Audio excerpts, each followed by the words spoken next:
The line had never stopped. Not for holidays, not for storms. For decades, cars rolled off it without pause. Then one morning, it simply froze. A supervisor walked the silent factory floor. Every station stood ready. Every worker stood waiting. The steel was there. The engines were there. Everything was there, except one small thing. And without it, not a single car could move. To understand how it stopped, go back. Back to when this factory was a miracle. The modern car is not really metal. It is a machine that thinks, it listens, it decides. Tiny minds hum beneath the paint, more than you would ever guess. They watch the engine, they hold the brakes, they wake the airbags in a heartbeat. For years, the people who built these machines were proud, and they had reason to be. They had perfected something beautiful. Nothing was wasted, nothing sat idle.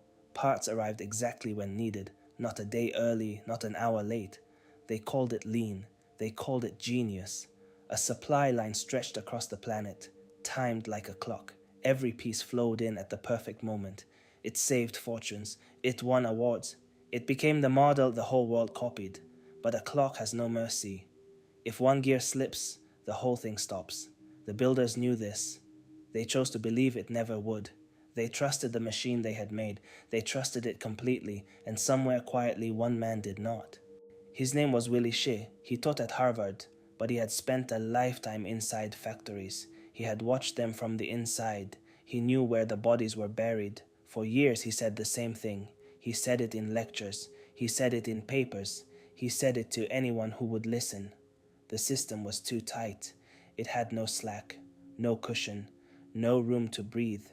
He pointed at the smallest parts, the cheap ones, the ones nobody thought about. He warned that the world made too few of them, in too few places.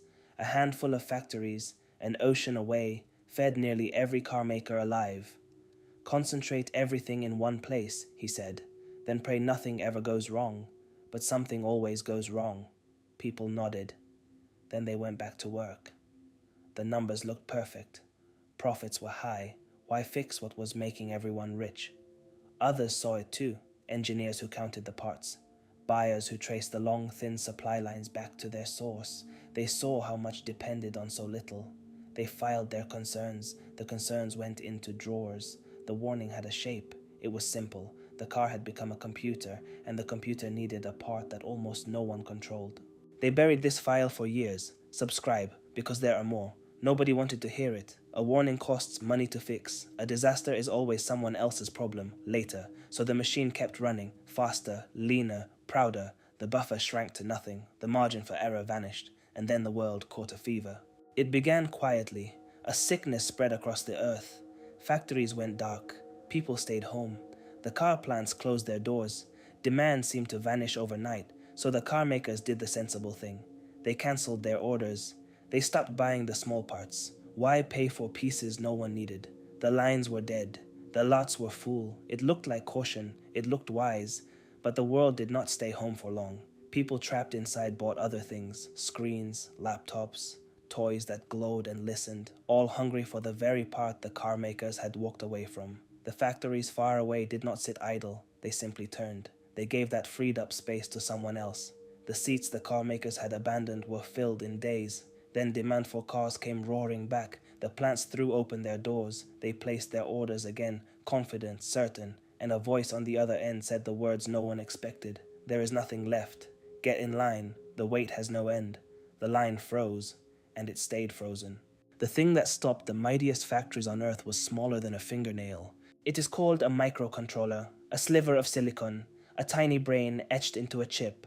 It does one humble job. It runs a window. It reads a sensor. It manages the flow of fuel. Boring work, invisible work. A modern car is filled with them. And here is the cruelty of it. That chip costs about 5 cents. Not the fancy processors in your phone. Those get all the attention. These are the cheap ones, the plain ones. Made on old machines the industry never bothered to upgrade. There was no profit in making more of them. So no one did. When the car makers cancelled, the factories moved on.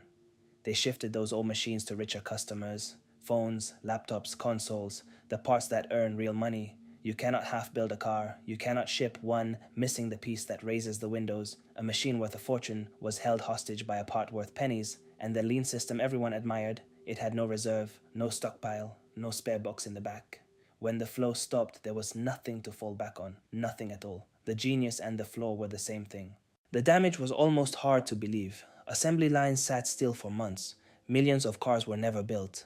Empty lots stretched where new cars should have gleamed. Workers were sent home. Dealers had nothing to sell. The price of used cars climbed to heights no one had seen. A shortage of something tiny had reached into every driveway. The car makers scrambled. They begged the factories. They redesigned around the missing chips. They even flew parts across the world by jet, at a loss, just to move the lines an inch. But here's the truth they did not say out loud. This was never really about a chip. The chip was small. The chip was replaceable. The failure was older than that. The failure was that someone had warned them. The weakness was written down. The risk was named and dated and filed. They had read it, they understood it, and they decided that saving pennies was worth the gamble. It was not. In 2011, a wave drowned the only factory making one shade of car paint. The world nearly lost the color forever.